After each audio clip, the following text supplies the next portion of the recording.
because it's really hurting our business. And it's not only on fuel, because we are taxed double. When you go and buy the tire, you are still paying taxes.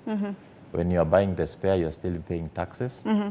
When even buying the motor vehicle, you are still paying taxes. So maybe going forward, the government should need to relook into it to see how they can support, because if we continue with what we are doing, that's why you'll get the matatu is unroadworthy. Right. Because you are unable to maintain that vehicle, because all the money is going to taxes. Right. Yes. And of course, the cushion might not be cushioning the people who need to be cushioned the most. Let's talk about digitization of a lot of services that motorists and matatu owners usually go for. Let's have the third clip.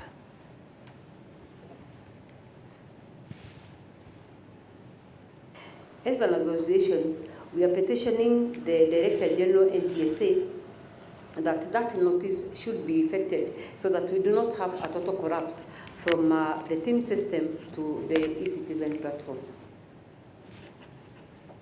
Right. Peter, what are your sentiments? Of course, that is a member of the Motorists Association of Kenya. What are your sentiments on that? Yes, you know, there was a transfer that was supposed to happen from TIMS to Ecitizen. Right. And since December, the collapse. Right. You cannot book your inspection. You cannot book, you cannot get the services that we get from the NTSA.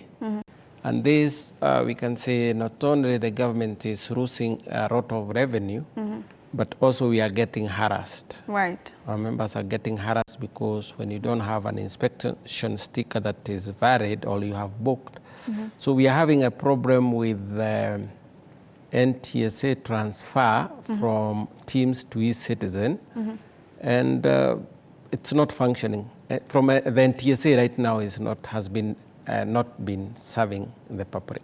Right. And our desk is full of complaints of even the rolling out of the digital number plates, where you are promised to go and take plates which are not there. And then also we are not having, I don't know, we have also a problem with the digital, the smart driving license. Right. So we don't know what is happening, and we want to have an explanation from the Director General of what is going on. Probably a statement. We are asking a statement from the Director General of NTSA. Right, and of course, when it comes to these gaps, you know, officials and officers even who are plying the different roads, when it comes to matatus, do they get harassed now that you know that the TIMS is not working very well? We know very well that our members are being harassed, particularly with the police, because if you don't have the documentation on your vehicle, now the police will come in, and I think 2 weeks ago I talked to the DG, and I talked to the police, and I told them that they should stop harassing our people.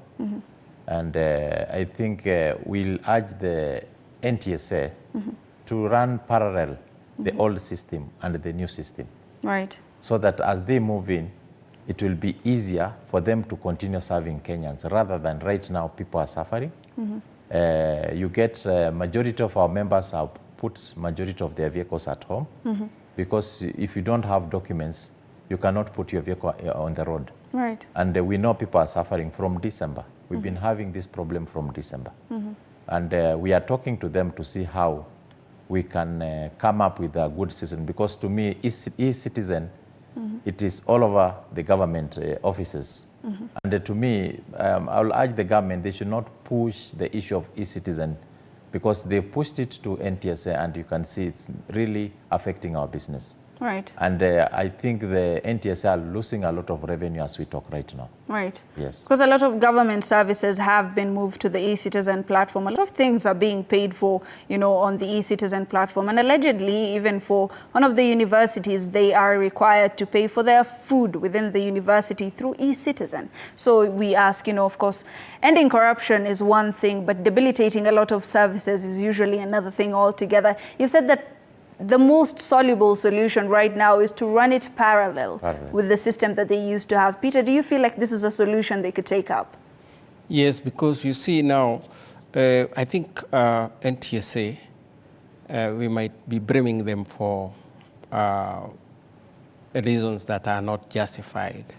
One is that they have been overburdened by a lot of what you call jobs or work. A lot of, at their desk, they have a lot of roles. Right. You know, a lot of roles were taken from the police, and it is the right time that now we remove some of the roles that the NTSA are playing, and they are not playing them effectively. Right. We put them back to the NPS, that is the National Police Service, under a commandant. We used to have the reporting of accidents, the statistics, the testing of drivers, the inspections, and the NPS.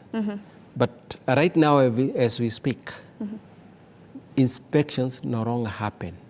Even when they were thinking about something that motorists protested and rejected through a petition which they signed, Right. On privatizing or actually inspecting private vehicles or private cars, you find that NTSA are not doing inspection as we speak. And this explains why we are having the aspect of road accidents. Right. Because the correct inspection, it's not only the one that is done annually. There are those that are done sporadically, Right. to ensure that people are maintaining their vehicles to a certain standard. But when we lack that, so why don't we then put back, we'll be robbing that driver testing, driver inspections, and some other functions revert back to NPS, who are finding it quite easy, and they have a lot of personnel and expertise to do some of the roles that have been taken by the NTSA. Role sharing, of course, could be very important in solving some of these problems. Albert, do you believe that the NTSA might be a bit overburdened? Are they